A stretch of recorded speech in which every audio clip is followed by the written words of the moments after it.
이사야 43장 14절부터 28절까지 말씀 교독하시겠습니다. 너희의 구속자여 이스라엘의 거룩하니 여호와가 말하노라. 너희를 위하여 내가 바벨론에 사람을 보내어 모든 갈대아 사람에게 자기를 연락하던 배를 타고 도망하여 내려가게 하리라. 나는 여호와 너희의 거룩한 이요 이스라엘의 창조자요 너희의 왕이니라. 나 여호와가 이같이 말하노라.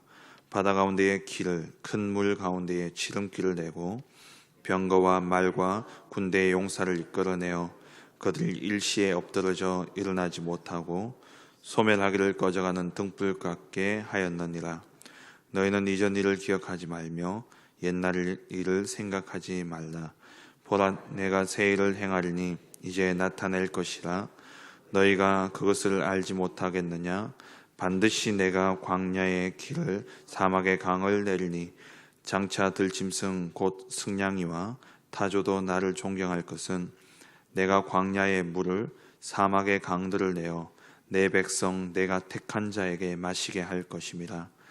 이 백성은 내가 나를 위하여 지었나니 나를 찬송하게 하려 함이니라. 그러나 야곱아 너는 나를 부르지 아니하였고 이스라엘아 너는 나를 괴롭게 여겼으며 내 번제의 양을 내게로 가져오지 아니하였고 내 제물로 나를 공경하지 아니하였느니라. 나는 제물로 말미암아 너를 수고롭게 하지 아니하였고 유향으로 말미암아 너를 괴롭게 하지 아니하였거늘 너는 나를 위하여 돈으로 향품을 사지 아니하며 희생의 기름으로 나를 흡족하게 하지 아니하고 내 죄짐으로 나를 수고롭게 하며 내 죄악으로 나를 괴롭게 하였느니라. 나 곧 나는 나를 위하여 내 허물을 도말하는 자니 내 죄를 기억하지 아니하리라. 너는 나에게 기억이 나게 하라. 우리가 함께 변론하자. 너는 말하여 내가 의로움을 나타내라. 내 시조가 범죄하였고 너의 교사들이 나를 배반하였나니 그러므로 내가 성소의 어른들을 욕되게 하며 야곱이 진멸당하도록 내어주며 이스라엘이 비방거리가 되게 하리라. 아멘. 이번 주 강단 말씀 하나님의 새 일이라는 제목으로 말씀을 받았습니다. 오늘 이 말씀을 한마디로 정리를 하게 되면은 하나님께서 구원을 과거에 애굽의 종되었던 곳에서 내가 구원했던 그 여호와 하나님인데 앞으로 너희가 바벨론에서 당하게 되어질 그 포로된 상황에서도 똑같이 내가 너희를 구원할 거다. 그러니까 더 이상 우상 숭배하지 말고 참 의지할 자인 나 여호와를 의지하라 라는 그런 말씀이죠. 우리가 본문은 이사야 43장 한 장을 읽었습니다만은 여러분 이해하기 쉽기 위해서는 44장도 같이 읽으시면 내용이 이어져서 이해하기가 쉬울 겁니다. 그러니까 하나님께서 과거 내가 애굽의 종되어 있던 그곳에서 16절 이하에 보면은 바다 가운데서 길을 내고 홍해 사건을 이야기하죠. 큰 물 가운데에 지름길을 내고 그러면서 병거와 말과 군대의 용사를 이끌어내어 그들이 일시에 엎드러져 일어나지 못하고 소멸하기를 꺼져가는 등불 같게 하였다. 애국 군대가 이스라엘을 따라왔을 때에 이스라엘 백성들이 다 건넌 이후에 하나님의 홍해를 닫으셔서 이들이 완전히 다 수장되어 버렸습니다. 과거 몇 년 전에 제가 뉴스를 보니까 애굽에서 잠수부가 그러니까 그 홍해에서 잠수하던 사람들이 잠수하다 보니까는 산호초가 아주 아름답게 형성되어져 있는데 그 산호초가 형성되어지는 그 모양을 보니까는요 그 바퀴축인 거예요. 바퀴축에 산호가 아주 아름답게 형성돼. 여기 왜 바퀴축이 있지? 성경에 보니까 이집트 군대들이 전차 군대들이 군대들이 이제 전차를 이끌고 막 따라가다 이제 수몰되어져 있는 그게 이제 그대로 수장되어져서 그게 역사가 오래되다 보니까는 산호초가 아름답게 형성되어져 있더라는 거죠. 하나님의 역사 정확하죠. 애굽의 군대가 이렇게 완전히 수장되어 버렸습니다. 그 애굽이 출애굽하던 그 당시 그 이전까지만 해도요, 애굽은 피라미드를 건설하고 스핑크스를 만들면서 그 당시에 최고 가는 제국이었습니다. 그런데 하나님께서 한 사건을 통해 가지고 완전히 그들을 무너뜨리는데, 오늘 말씀처럼 17절 말씀처럼 소멸하기를 꺼져가는 등불 같게 하였다.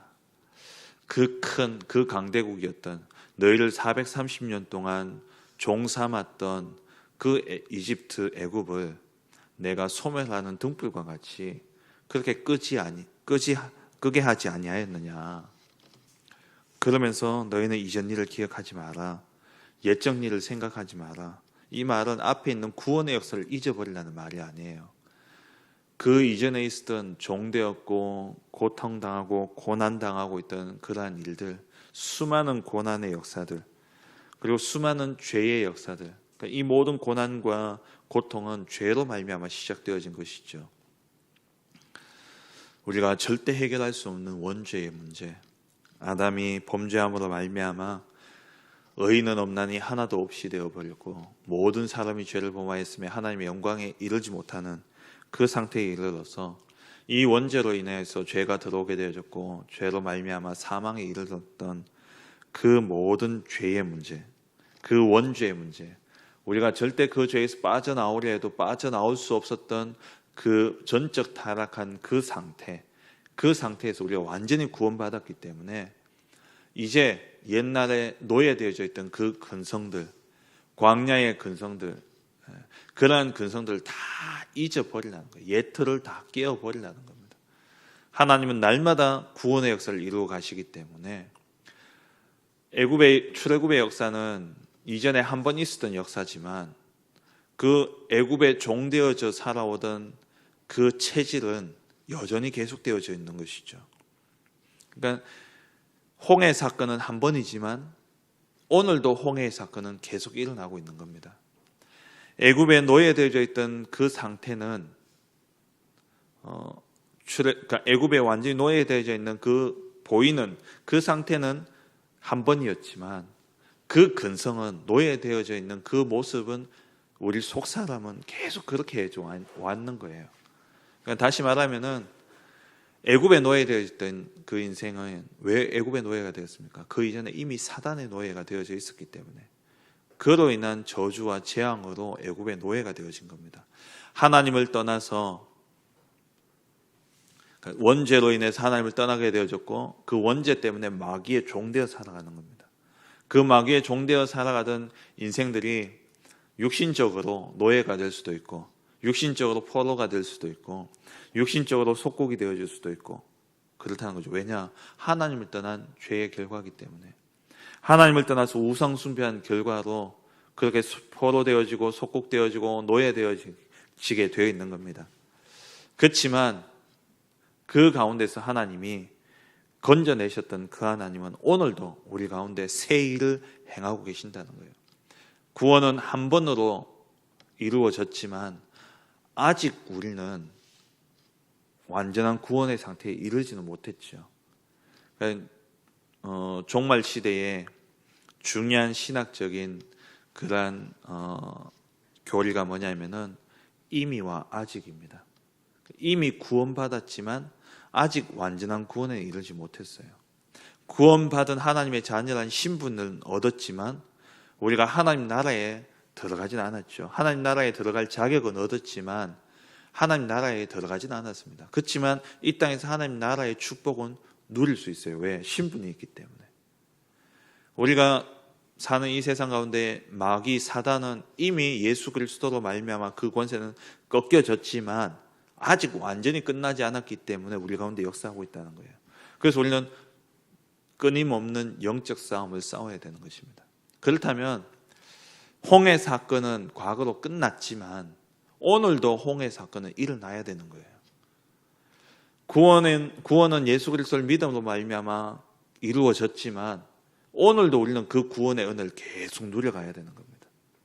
그런데 이스라엘 백성들이 애굽에서 빠져나왔다고, 이제 끝났다고, 이들이 뭐에 빠져버렸냐?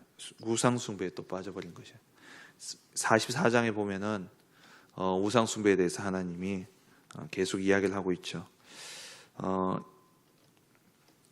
이들이 하나님 앞에 나와 예배하고 하나님 앞에 제물을 드리고 하나님 앞에 영광을 돌려야 되는 이들이 더 이상 하나님 앞에 제물을 드리지 않는 겁니다. 22절에 보면은 너는 나를 부르지 아니하였고 너는 나를 괴롭게 여겼다. 그러니까 하나님을 짐으로 여긴 거예요.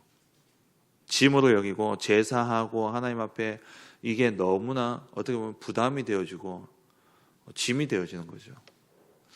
그래서 23절을 보니까 번제의 양을 가져가지 아니하였고 그 제물로 하나님께 공경하지 아니하였고, 이사야서 1장에 보면은 너희가 제물을 드리는데 그러니까 깨끗하고 무흠하고 깨끗한 양을 드리지 않고 이들 그냥 제사를 드리는 형식에만 매여서 그냥 드린 겁니다.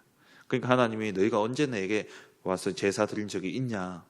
나는 너희를 모른다 라고 이사야 1장에 말씀하고 있죠. 그 말이, 그러니까 그 하나님의 생각이 이사야서 전체를 듣고 있는 겁니다. 그래서 오늘 이 말씀도 그런 배경이죠. 이들이 제사를 안 드린 건 아니에요. 근데 하나님 보시기에는 번제의 양이 될 만한 것이 없었다는 거예요. 자기들 좋은 대로 편한 대로 그냥 와서 형식에 매여서 내가 제사 드렸다 이러지, 하나님 앞에 정말 깨끗하고 하나님께 중심을 드리는 예배를 드린 적이 없다라는 겁니다. 근데 이들은 그 중심을 어디에 들고 있냐? 전부 우상 숭배를 하고 있다라는 것이죠.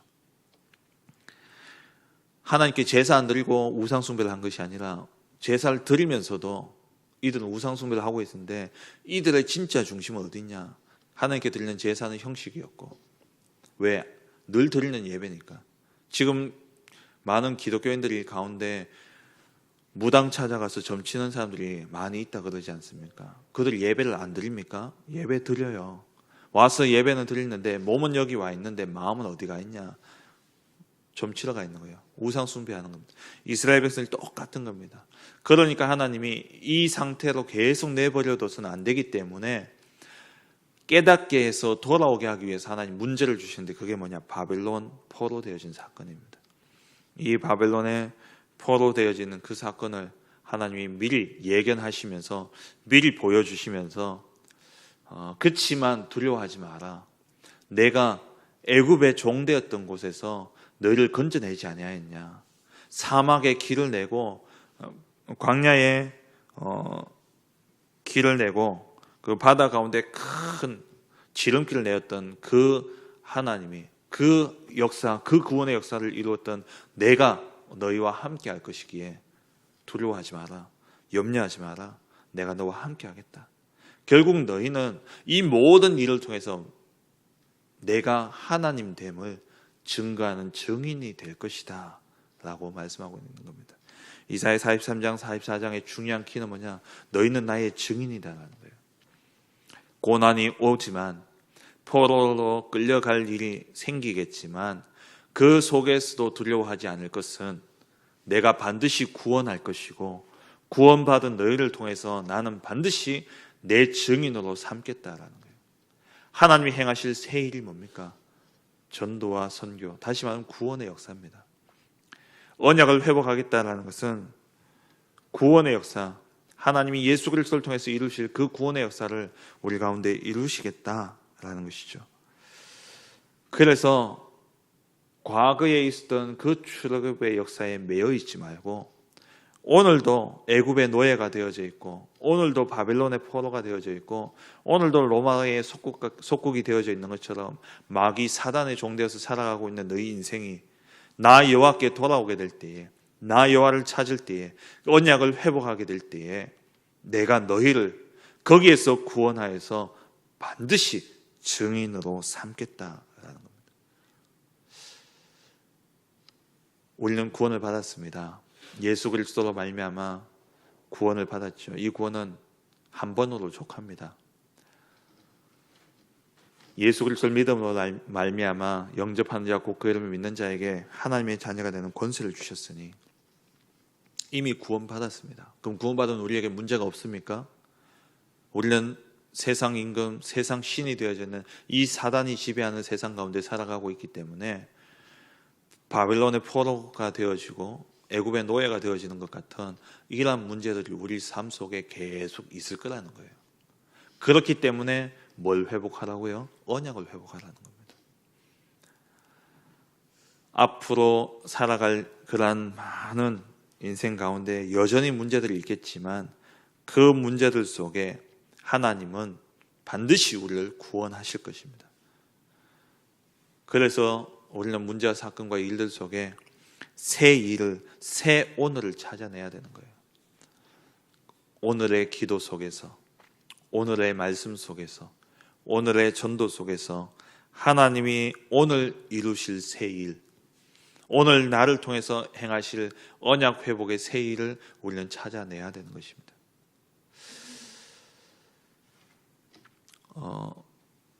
어제 하루 종일요 말씀을 듣는데 하나님 말씀이 다 정말 한 흐름으로 가는구나 라는 것들을 깨닫게 되어져요. 어제 우리 렘넌트 예배를 통해서 언약이 뭔가 라는 말씀을 가지고 아이들과 함께 나눴거든요. 그리고 또 2부 예배를 듣는데 하나님이 구원의 역사를 이루시면서 결국에는 언약 회복을 통해서 새 일을 이루신다라는 것. 결국 우리가 붙잡아야 될 것은 언약이라는 거죠. 과거, 현재, 미래 다 끝났다라는 겁니다. 그러면서 오후 예배로 이어졌는데 오후 예배에서 과거, 현재, 미래 그 속에 숨겨져 있는 것, 하나님이 다 모든 응답과 축복을 다 숨겨두셨다는 거예요. 그러면서 어제 러시아 예배까지 다 언약에 대해서 이렇게 함께 말씀을 나눴는데요. 우리가 늘 찾아내야 됩니다. 하나님 내게 주신 언약. 영원한 언약은 그리스도죠. 그리고 영원한 언약은 하나님의 나라입니다. 영원한 언약은 성령 충만이에요. 이거는 절대 변함이 없습니다. 이 영원한 언약을 가지고 우리가 이 한 시대를 살아가는데 이 시대에 반드시 성취되어질 역사가 뭐냐? 세계 복음화입니다. 그래서 영원한 언약, 오직 그리스도, 오직 하나님 나라, 오직 성령 충만의 언약을 붙잡고 이 시대를 살아가면서 역사의 종말은 언제 오냐? 마태복음 24장 14절에 천국 복음이 모든 민족에게 지원되기 위하여서 온 세상에 전파되리니 그제야 끝이 오리라. 역사의 언약, 역사적인 언약, 역사의 종말은 바로 세계 복음화죠. 그럼 이 방향 속에서 내 인생을 향한 평생의 언약을 찾아내야 됩니다. 왜냐? 우리는 언약의 여정을 가기 때문에. 하나님 나의 인생을 두고 나의 과거, 현재, 앞으로 살아가게 되어질 미래를 향해서 하나님이 나에게 주시는 언약이 뭐냐? 내 평생 내가 무엇을 하며 살아가야 될 것이냐? 하나님 내 인생을 향한 절대 계획을 가지고 계시다는 거예요. 그래서 그 절대 계획을 가지고 우리는 뭐 해야 되냐? 하나님의 언약의 여정을 가는데 그 언약의 여정이 그냥 가는 여정이 아니라 절대 여정입니다. 하나님이 이루신 여정이라는 거예요. 절대라는 말은 하나님이 행하신다는 겁니다. 하나님이 주시는 언약, 절대 언약. 하나님이 이루시는, 하나님이 내 삶을 통해서 이루어 가시는 계획, 절대 계획. 그 이루어 가시는 계획이 있기 때문에 그 계획 속에서 내가 하루하루를 살아가는데 이거는 여정입니다. 절대 여정이죠. 그러면 절대 목표가 있다는 거예요. 여정을 가는데 우리가 여행을 갈 때에 목적지가 있듯이 그 절대 목표가 있는데 그게 뭐냐? 세계 복음화입니다. 이걸 우리가 매일 찾아야 돼요. 우리 인생을 향한 하나님의 절대 계획을, 그러니까 절대 언약을 찾아야 되고, 그리고 또 1년의 언약이 있잖아요. 그건 뭐냐? 만민을 위하여 길을 들다. 한 주의 언약이 있죠. 그게 뭡니까? 하나님의 세일이에요. 이번 주에 세일. 그럼 오늘 주시는 또 언약이 있다는 거예요. 오늘 주신 언약이 뭡니까? 기도 수첩을 통해서 우리가 말씀을 붙잡아야 되는 것이죠. 그리고 또 우리가 살아가다 보면은 내가 당하는 어떤 특별한 시간표들이 있습니다. 뭐 예를 들어서 남자 같은 경우에 군대에 간다. 그럼 군대에 있는 그 기간에 하나님 왜 군대를 보내셨느냐? 하나님 왜 나를 이곳에 보냈느냐? 거기에 대한 이유를 찾아야 되죠. 거기에 대한 언약을 찾아야 되는 겁니다. 그건 단기적인 아주 특별한 언약이죠. 또 내게 어떤 사건이 일어날 수도 있습니다. 그럼 하나님 왜 내게 이 문제를 주셨을까? 하나님 왜 내게 이러한 사건을 주셨을까? 거기에 대한 언약을 또 찾아내야 돼요. 이번 주 강단 말씀이 그 말입니다. 우리가 딱 살다 보면은 바벨론의 포로가 되는 것처럼 문제를 툭 당할 수 있단 말이에요. 그 문제를 당했을 때 우리는 그냥 두려워하고 염려하면서 문제 속에 딱 사로잡혀 버리는데, 하나님은 그 문제를 통해서 바벨론에서 끄집어내어서 성전을 재건하기 위한 절대 계획을 가지고 하나님 그 문제를 주신 거예요. 왜? 이들이 가만히 놔두니까 계속 우상 숭배하니까, 우상 숭배하면서 더럽혀진 그 성전을 하나님이 바벨론에 의해서 완전히 무너뜨려 버린 거예요. 그리고 진짜 하나님만 섬길 수 있는 성전을 재건하기 위해서 하나님이 바벨론의 포로로 끌려갔다가 다시 회복하게 하신 겁니다. 우리에게 왜 문제가 옵니까? 우리에게 왜 고통을 주십니까? 왜 어려움을 주십니까? 하나님을 떠나서 내 마음대로, 창세기 3장, 6장, 11장의 그 배경 속에서 내 마음대로 행하던 그 삶이 계속 지속되어지면 안 되기에 하나님이 사랑하셔서 돌아오라고 문제를 탁 주신 거예요. 그럼 그 문제 속에서 우리는 뭐 해야 되냐? 언약을 회복해야 되는 거죠. 다시 하나님께로 돌아가서 하나님의 언약을 붙잡아야 되는 겁니다. 그 언약을 붙잡게 될 때 하나님 뭐 하시냐? 새 일을 행하시는데 광야에 길을 내고 강에 그 바다에 길을 내고 그렇게 하시는 거예요. 우리에게 일어나는 많은 일들, 앞으로도 많은 일들이 일어날 겁니다. 그 일들 앞에 두려워하지 마시고 염려하지 마시고 문제에 사로잡히지 마시고 그 문제 속에 유일한 구원자 되신 하나님을 바라보면서 하나님이 이루어 가실 언약을 찾아내시기 바랍니다. 새 언약을, 새 일을 행하시겠다는 하나님의 언약을 회복해야 되는 겁니다. 말씀을 맺겠습니다. 하나님이 왜 출애굽의 이 사건을 다시 회상시키십니까? 내가 그런 하나님이라는 거예요. 나는 너희를 절대 해결할 수 없는 원죄와 지옥의 권세와 사단의 저주 아래서 구원한 여호와다. 그 여호와 하나님이 지금 너와 함께하고 있다. 내게 돌아와라. 나를 의지해라. 나만 바라봐라. 그러면 내가 너의 모든 인생을 책임지겠다. 그러는데도 계속 뭐 하고 있냐? 우리는 내 생각과 내 기준과 내 수준 가지고 문제를 바라보고 사건을 바라보고 거기에 매여서 염려하고 근심하면서 방법을 찾는데 몸부림치는데 뭐 하느냐? 또다시 우상숭배로, 또다시 종교로 돌아가 버리는 거예요. 그래서 하나님이 바벨론을 들어서 또 쳐버리는 겁니다. 뭐 하라고? 언약 회복하라고. 애굽에서 건져내었던 그 언약을 회복하라고요. 우리를 죄와 저주와 재앙 가운데서 건져내신 그 그리스도의 언약을 회복하라고 문제를 주시는 거예요. 그래서 믿음의 주여 또 온전케 하시는 이인 예수를 바라보라. 은혜의 보좌 앞에 우리가 담대히 나아가야 됩니다. 문제 사건 딱 생기면 잊고 있었더라도 또다시 뭐 해야 되냐? 은혜의 보좌 앞에 담대히 나아가야 되는 거예요. 언약을 회복하고 하나님 앞에 나아갈 때 하나님 어떻게 하신다고요? 바벨론을 완전히 멸망시키죠. 14절에 내가 바벨론에 사람을 보내어 모든 갈대아 사람, 바벨론 제국을 일으킨 민족이 갈대아 민족입니다. 이 갈대아 사람들에게 자기들이 연락하던, 그러니까 갑자기 도망가야 되니까 이 배를 불러가지고 그 배 타고 도망간다는 거예요. 완전히 소멸되어진다는 겁니다. 하나님이 그렇게 행하시겠다는 거예요. 이 사건을 통해서 뭐하냐? 정인 삼겠다는 겁니다. 우리가 어려움을 당해요. 그 어려움은 우리가 언약을 잃어버릴 때에 하나님 돌아오라고 주시는 그런 문제입니다.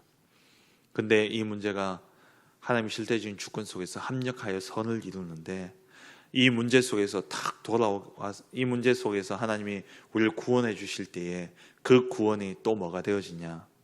증거가 되어지는 거예요. 참 웃기죠? 하나님을 떠나서 우상 숭배하면서 막 그렇게 살았던 그 인생이 하나님의 구원의 축복을 받고 난 다음에는요, 자랑하고 다녀요. 하나님 나를 구원했다고. 그게 하나님 하시는 일입니다. 우리가 당하는 어려움, 문제, 사건, 복음 안에 언약 안에만 있으면은 그런 어려움들이 없을 수도 있는데 하나님을 떠나다 보니까는 세상 속으로 나가다 보니까 하나님 돌아오라고 문제를 주시는데 이 문제가 내게는 또 뭐가 되냐? 자랑거리가 되어져요. 증인으로 삼겠다는 겁니다. 43장 44장을 읽어보면 계속해서 하나님이 내가 너희를 증인 삼겠다라는 말씀이 계속 나옵니다. 하나님이 우리를 과거의 문제를 완전히 해결하시고 오늘 당하는 일과 미래의 일까지도 완전한 구원 속에 이루실 것입니다. 그럼 우리는 뭐만? 언약만 회복하면 됩니다. 날마다 기도 속에서, 말씀 속에서, 전도의 계획 속에서 하루하루 진행되는 모든 사건과 일들 속에 하나님의 계획을 찾아내므로 말미암아 절대 계획을 붙잡고 절대 여정을 가고 절대 목표인 증인으로 삼겠다는 이 하나님의 절대 목표를 가지고 절대 언약을 회복하는 그런 복된 한 날 되시기를 주의 이름으로 축원합니다. 기도하겠습니다.